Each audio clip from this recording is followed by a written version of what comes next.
Alors, la deuxième nouvelle, elle est beaucoup moins bonne. C'est qu'il y a eu une nouvelle conférence de presse de Donald Trump, il y en a une quotidienne. Donc la mauvaise nouvelle, c'est que, les produits européens seront prochainement taxés à 25%. 25%. Et deux, c'est qu'il a quand même dit que l'Union européenne, et je m'excuse auprès des téléspectateurs et auditeurs, l'Union européenne a été conçue pour emmerder les États-Unis. Edouard, c'est trop. C'est pas vrai. Non, mais, Il a dit le pire, il a dit largement. je fais pas le lien avec la visite de lundi où il y avait Emmanuel Macron, il se tapait dans le dos, il se disait on est les meilleurs potes. Et là, on prend 25% de hausse de douane. Pour lui, les Européens sont là pour emmerder les États-Unis. Alors, je fais pas le lien en fait. Apparaître prochainement dans le Figaro. Demain, je vous l'apprends sur le plateau. Oui, demain, dans les pages du Figaro. Okay, la tribune d'Edouard Tétrault. Voilà, une analyse, mais on a quand même deux sujets. On a un sujet avec notre président qui fait un théâtre, mais qui n'est pas performatif. Le théâtre à Washington était remarquable, la bromance, on se tape dans le dos, etc. On se touche la cuisse. Voilà. Et au même moment, à l'ONU, les États-Unis votaient en ligne avec la Russie, la Biélorussie, la Corée du Nord pour préparer une capitulation sans condition de l'Ukraine. Le deuxième point, c'est que malheureusement, les États-Unis que nous aimions ne sont plus nos amis. Ne sont plus nos amis. Vous croyez vraiment ça ? Sont en train de prendre... il faut attendre 1940, il faut remonter à 1945 pour voir les États-Unis et la Russie, à l'époque de Staline, voter contre les Européens. On a un vrai sujet et il va falloir se donner les voies et les moyens, d'assurer notre sécurité seule, quelques propositions dans le Figaro, et deux, eh bien, à la guerre commerciale comme à la guerre commerciale. Nous avons des alternatives aux voitures électriques américaines, nous avons des alternatives aux banques d'affaires. D'accord, mais il faut arrêter de taxer, de mettre des normes, justement, sinon on ne va pas être compétitif. Pour nous, oui. Et là, on va se prendre 25% de taxes. Entièrement raison, mais il faudrait commencer, alors, avant de lancer Edouard, une guerre commerciale, de ne pas nous mettre nous-mêmes des boulets au pied. Ce qui est intéressant avec Donald Trump, c'est que jusque-là, sa formule gagnante, c'est « je hurle, je fais peur ». L'adversaire se rabaisse tout de suite et après on négocie. Et ce qui est intéressant, c'est que dès que vous opposez une résistance, dès que vous faites mal au portefeuille de M. Trump, de M. Musk, etc., les taxes pour la Chine, c'est 10%, parce que la Chine a des moyens de rétorsion importants. Alors nous, c'est 25%. Le marché européen est un marché, est le premier marché au monde.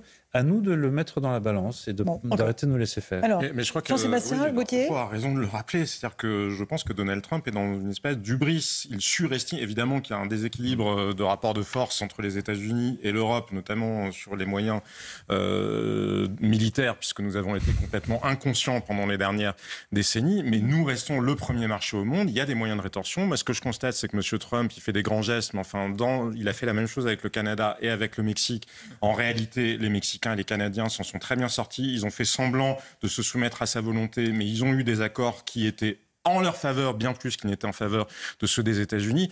Et puis sur le révisionnisme historique, à un moment, il faut arrêter, parce que je veux dire, l'Union européenne, relisez les livres de Philippe de Villiers notamment. C'est une création américaine. Mais sans aller, il n'y a pas que Philippe de Villiers qui le raconte, mais enfin, c'était quand même largement inspiré. L'Europe, c'était aussi l'atlantisme. La construction européenne, c'est joué aussi sous une impulsion américaine qui voulait précisément que ce soit un marché et pas une construction politique.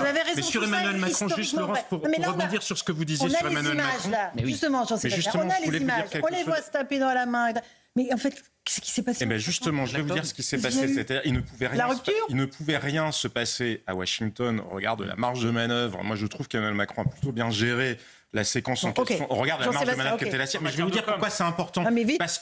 Parce que ça a été très bien reçu ailleurs en Europe. La presse britannique, par exemple, était élogieuse. Et nous avons besoin, justement, de resserrer les rangs. Je ne vous parle pas de construction politique, de fédéralisme. Ça montre qu'il n'a rien obtenu. Non, mais ça marche pas. Mais si, parce qu'il a obtenu un resserrement de l'Europe. Non, à condition d'opposer un véritable rapport de force. Monsieur Lebret avait la parole, censément. Non, mais ça prouve juste, parce que je vous rappelle que dans la conférence de presse commune lundi soir entre Emmanuel Macron et Donald Trump, le président français nous dit on a discuté des taxes douanières, des futures taxes douanières, et nous avons trouvé un accord. Et 24 heures plus tard, on apprend, si c'est ça l'accord, ça a été mal négocié. Alors je sais qu'au début, il nous menaçait même de 50%, Donald Trump, donc ça passe à 25%. On verra si c'est appliqué pour de bon. On sait aussi qu'il a pour la France en particulier le champagne français, le vin français, Français en ligne de mire.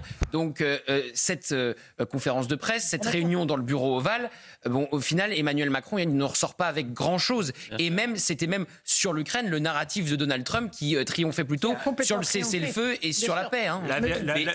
Jules Dorès. Ouais. Non, moi je suis pas en total désaccord avec Donald Trump. L'Union européenne, elle n'a pas été conçue pour emmerder les États-Unis, elle a été conçue pour emmerder les Européens.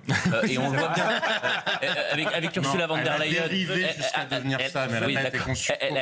Ursula von der Leyen qui va laissez-le développer après une formule pareille. Qui va signer le Mercosur alors que le gouvernement français vient d'être renversé, alors qu'elle a été élue à la présidence de la Commission européenne grâce à Emmanuel Macron qui avait refusé celle de Charles Michel. En ce moment, il y a une question sur les minerais. Donald Trump achète des minerais à l'Ukraine. On fait quoi nous avec la Thaïlande? On fait quoi avec le Chili? On fait quoi avec les pays, avec la Malaisie par exemple? On achète des minerais et ça, c'est pas du tout aligné avec la politique des 27. Donc l'Union européenne, la Commission européenne, c'est elle qui emmerde les Européens, c'est pas Donald Trump. Bon, Alexandre Devecchio.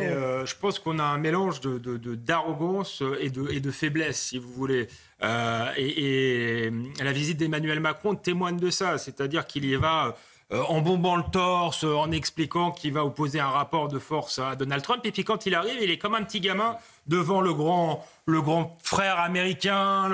Et il est tellement content d'être invité à côté de Donald Trump que voilà, ils s'embrassent, etc. Et donc, c'est comme avec l'Algérie, d'une certaine manière. Donald Trump nous méprise. Alors, c'est pas, je le compare pas à Tebboune du tout, mais il nous méprise. Par ailleurs, Jules Torres, juste un mot, Jules Torres a raison. L'Union européenne est là pour emmerder les Européens. Il va falloir peut-être lancer une guerre commerciale et un rapport de force, je suis d'accord. Mais si on veut exporter, même sans parler des droits de douane, il faut peut-être arrêter d'emmerder, par exemple, nos agriculteurs, nos industries, etc. Sinon, on ne sera jamais compétitif avant même les droits de douane. Dernier mot à vous, Édouard Tétrault? Non, c'est bon, vous avez tout dit. Non, je suis absolument d'accord avec Alexandre. Il faut se préparer à faire la guerre et il faut que malheureusement la position adversaire des États-Unis, je ne dis pas qu'ils sont des adversaires, mais la position adversaire des États-Unis ne peut changer que s'ils sentent que nous sommes prêts à aller au combat, que si nous sommes prêts à arrêter d'acheter des Tesla, que nous sommes prêts, etc., etc. Et là, nous verrons les lignes changer.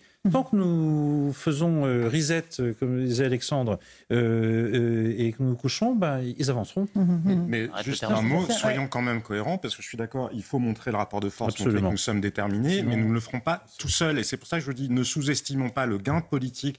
Il ne se jouait pas avec Donald Trump lundi soir. C'était pas avec Donald Trump. Il n'allait rien obtenir de Donald Trump. Ce qu'a obtenu Emmanuel Macron, ce sont des autres Européens, à commencer par les Britanniques. Casser le lien qu'il y a entre le Royaume-Uni... Vous croyez que le lien entre la Grande-Bretagne et les États-Unis est cassé, Jean-Sébastien? Vous avez lu la presse britannique? Non, mais la presse britannique. Mettons la presse de côté. Non, mais pardon. Vous pensez qu'il y a Piers Morgan, qui est une star de la télé, anglaise, amie personnelle de Donald Trump, a dit que Emmanuel Macron était celui des dirigeants occidentaux qui savait le mieux gérer justement Donald Trump. Donc je vous dis pas qu'il a obtenu des choses d'un point de vue. L'Italie est pas mal. Hein. Il ne les a pas. Giorgia Meloni est bien placée aussi. Hein.